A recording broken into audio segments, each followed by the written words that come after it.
जम्मू कश्मीर में सुरक्षा बलों ने आज सुबह 2 आतंकियों को मार गिराया। कुलगाम जिले के चिनगम इलाके में तड़के आतंकवादियों से सुरक्षा बलों की मुठभेड़ हो गई। पुलिस और सुरक्षा बलों की संयुक्त कार्रवाई में 2 आतंकी मारे गए। पुलिस ने बताया कि चिंगाम इलाके में संयुक्त अभियान खत्म हुआ। मुठभेड़ के बाद एक M4 राइफल और एक पिस्तौल बरामद हुआ है। बिहार के कद्दावर नेता और केंद्रीय मंत्री रामविलास पासवान का लंबी बीमारी के बाद गुरुवार को निधन हो गया। रामविलास पासवान के पार्थिव शरीर को शुक्रवार की शाम 5 बजे दिल्ली से पटना लाया गया। जानकारी के मुताबिक आज पटना में सुबह 10 बजे उनका अंतिम संस्कार किया जाएगा।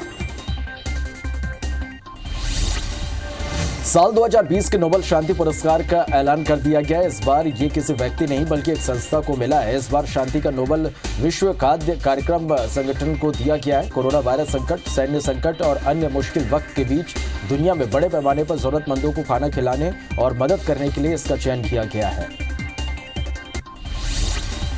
अमेरिका में 15 अक्टूबर को होने वाली दूसरी प्रेसिडेंशियल डिबेट रद्द कर दी गई है। कमीशन ऑन प्रेसिडेंशियल डिबेट्स ने राष्ट्रपति डोनाल्ड ट्रंप और डेमोक्रेटिक उम्मीदवार ब्रिटेन के बीच होने वाली डिबेट को रद्द करने का फैसला किया है। अब तीसरी और आखिरी डिबेट का आयोजन 22 अक्टूबर को होगा।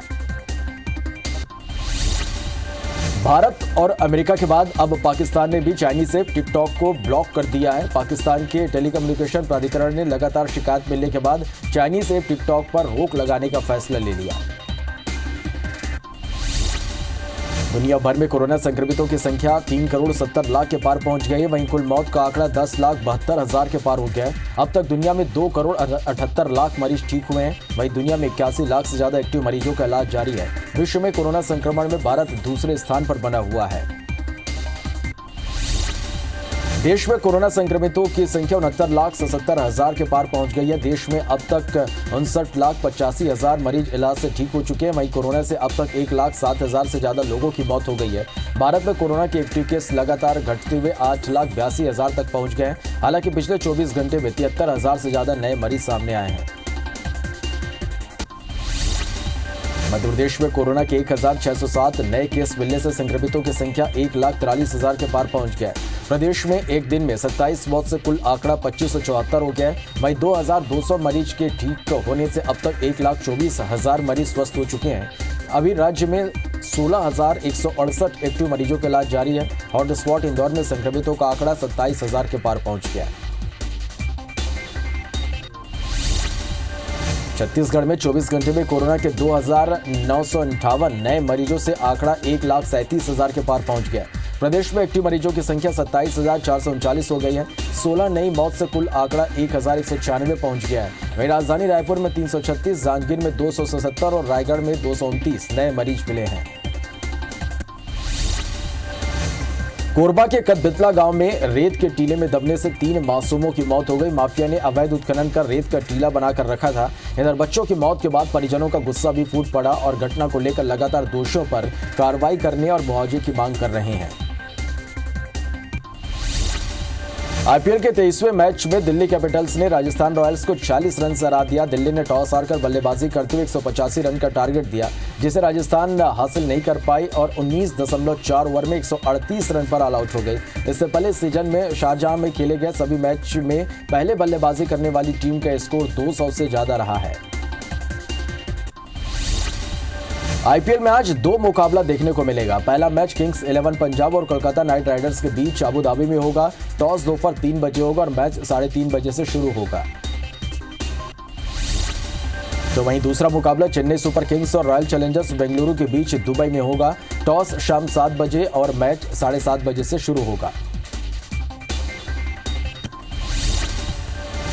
मध्य प्रदेश में उपचुनाव का प्रचार अब जोर शोर से चल रहा है और इसी बीच आज सीएम शिवराज सिंह चौहान अनूपपुर, अशोकनगर और मुंगावली दौरे पर रहेंगे। यहां सीएम शिवराज बीजेपी उम्मीदवार के पक्ष में चुनाव प्रचार करेंगे। मध्य प्रदेश में होने वाले उपचुनाव में जीत के लिए बीजेपी ने पूरी ताकत झोंक दी है। उपचुनाव के प्रचार के लिए आज केंद्रीय मंत्री नरेंद्र सिंह तोमर मुरैना दौरे पर रहेंगे। वे अंबा विधानसभा क्षेत्र में कार्यकर्ता सम्मेलन और चुनावी सभा को संबोधित करेंगे। रायपुर में हुई कांग्रेस चुनाव समिति की बैठक में प्रत्याशी के नाम को लेकर मंथन किया गया। इस दौरान 4 नामों का पैनल बनाया गया, जिसे एआईसीसी के पास भेजा जाएगा। पैनल में अजीत श्याम, डॉक्टर के ध्रुव, गुलाब राज और प्रमोद परस्ते का नाम है। 1-2 दिन में उम्मीदवार के नाम की घोषणा हो सकती है। बैठक में कांग्रेस प्रदेश प्रभारी PL Punia, CM Bhupesh Baghel, PCC chief Mohan Markam भी मौजूद रहे। मध्य प्रदेश उपचुनाव के बीच बाबा के खिलाफ बाबा मैदान में उतर गए हैं। दरअसल छतरपुर जिले के बड़े मलहरा थाने क्षेत्र के राम जानकी बिहारी जू आश्रम के महंत डॉक्टर आशुतोष ब्रह्मचारी ने कंप्यूटर बाबा के खिलाफ मोर्चा खोल दिया है। महंत का आरोप है कि अवैध उत्खनन रोकने पर कंप्यूटर बाबा ने उनके ऊपर फायरिंग कराई है। छत्तीसगढ़ के मरवाही विधानसभा के उपचुनाव के मैदान में अब एनसीपी भी उतरने वाली है। एनसीपी के मैदान में उतरने की संभावना टटोलने के लिए पार्टी के नेता मरवाही पहुंचकर कार्यकर्ताओं से जमीनी हालात का जायजा लिया। वहीं पार्टी नेताओं का कहना है कि मरवाही में उनका मुकाबला जोगी कांग्रेस और कांग्रेस से है और पूरे दमखम से मुकाबला भी करेंगे। इंदौर के सावेर विधानसभा क्षेत्र में उपचुनाव को लेकर पुलिस ने बूथ पर सिक्योरिटी बढ़ाने को लेकर तैयारियां पूरी कर ली है। सावेर क्षेत्र में सामान्य तौर पर 284 मतदान केंद्र होते हैं, लेकिन कोविड-19 को लेकर 96 अतिरिक्त केंद्र बनाए गए हैं। कुल 380 मतदान केंद्र बनाए गए हैं। कृषि सुधार कानून को लेकर छत्तीसगढ़ कांग्रेस का वर्चुअल किसान सम्मेलन आज दोपहर 2 बजे होगा। इस कार्यक्रम में रायपुर से सीएम भूपेश बघेल, पीसीसी प्रभारी पीएल पुनिया और प्रदेश कांग्रेस अध्यक्ष किसानों को संबोधित करेंगे। सूत्रों के मुताबिक इस कार्यक्रम में राहुल गांधी भी जुड़ सकते हैं। कांग्रेस संगठन के 307 ब्लॉकों और 36 जिला कांग्रेस मुख्यालयों में ये आयोजन होगा। ग्वालियर में बीजेपी के राज्यसभा सांसद ज्योतिरादित्य सिंधिया पर कांग्रेस ने चौथा बड़ा हमला बोला है। प्रदेश कांग्रेस उपाध्यक्ष मुरारीलाल दुबे और प्रवक्ता के मिश्रा ने आरोप लगाया कि सिंधिया परिवार ने सरकारी जमीन पर कब्जा करने के साथ ही वफादार कुत्ते की जमीन बेच दी। छत्तीसगढ़ के जीएसटी मंत्री टीएस सिंहदेव ने कहा कि केंद्र सरकार ने छत्तीसगढ़ को जीएसटी की लगभग 350 करोड़ रुपए की राशि दी है। छत्तीसगढ़ को अभी भी केंद्र से 3,500 करोड़ रुपए जीएसटी का मिलना बाकी है। उन्होंने कहा कि केंद्र को जीएसटी सेस की रकम जो प्रति वर्ष राज्यों को 14% है, उसे बढ़ा देना चाहिए। जबलपुर हाईकोर्ट ने आय और जाति प्रमाण पत्र के मामले में पूर्व मंत्री और बालाघाट से भाजपा विधायक गौरीशंकर बिसेन के खिलाफ नोटिस जारी किया गया है। बिसेन के खिलाफ पूर्व विधायक किशोर समृद्धि की ओर से दायर की गई इस याचिका पर हाईकोर्ट ने राज्य सरकार को भी नोटिस जारी कर 4 हफ्तों में जवाब मांगा है। मध्य प्रदेश में नगरीय निकाय चुनाव से पहले भाजपा में गुटबाजी और अंतर्विरोध देखने को मिल रहा है। यही वजह है कि जबलपुर में बीजेपी के नगर मंडल अध्यक्षों की नियुक्ति नहीं हो सकी है। ऐसे में योग्य दावेदार नेता इस विवाद में खुद को ठगा होने का एहसास कर रहे हैं। बलरामपुर जिला पंचायत के सदस्य उद्देश्वरी पैकरा को भाजपा प्रदेश संगठन में उपाध्यक्ष की कमान सौंपी गई है। इससे उद्देश्वरी के गृहग्राम क्षेत्र के भाजपा कार्यकर्ताओं में खुशी का माहौल है। मीडिया से बातचीत में उद्देश्वरी ने कहा कि ग्रामीण क्षेत्र की महिला नेत्री को संगठन ने मौका दिया, जो जिम्मेदारी मिली है उसका पूरा निर्वहन करूंगी। राज्य महिला आयोग की अध्यक्ष शोभा ओझा और आयोग सदस्य संगीता शर्मा ने दावा किया कि कमलनाथ सरकार में प्रदेश में महिला अत्याचार का ग्राफ गिरा था, जबकि बीजेपी सरकार में महिलाओं पर अत्याचार बढ़े हैं। ओझा के बयान के बाद प्रदेश में सियासत तेज हो गई है। आदिवासी नेता संत कुमार नेताम ने ऋचा जोगी की जाति मामले में हाईकोर्ट में एक कैविएट पेश की है। अपने कैविएट में नेताम ने हाईकोर्ट से आग्रह किया कि ऋचा जोगी को जारी जाति प्रमाण पत्र के मामले में जिला स्तरीय छानबीन समिति ने नोटिस जारी किया है। अगर इस नोटिस के खिलाफ ऋचा जोगी हाईकोर्ट में याचिका लगाती हैं तो कैविएट के पक्ष को भी सुना जाए। अखिल भारत हिंदू महासभा ने एक बार फिर ग्वालियर में नाथूराम गोडसे की प्रतिमा को लेकर नया विवाद खड़ा कर दिया है। हिंदू महासभा ने प्रशासन द्वारा 15 नवंबर 2017 को गोडसे की जब्त प्रतिमा को वापस मांगी है। ऐसा नहीं करने पर दूसरी प्रतिमा स्थापित करने की चेतावनी दी है। कोरोना संक्रमण के चलते बीते 6 महीने से प्रभावित ट्रेन एक बार फिर धीरे धीरे पटरी पर लौट रही है।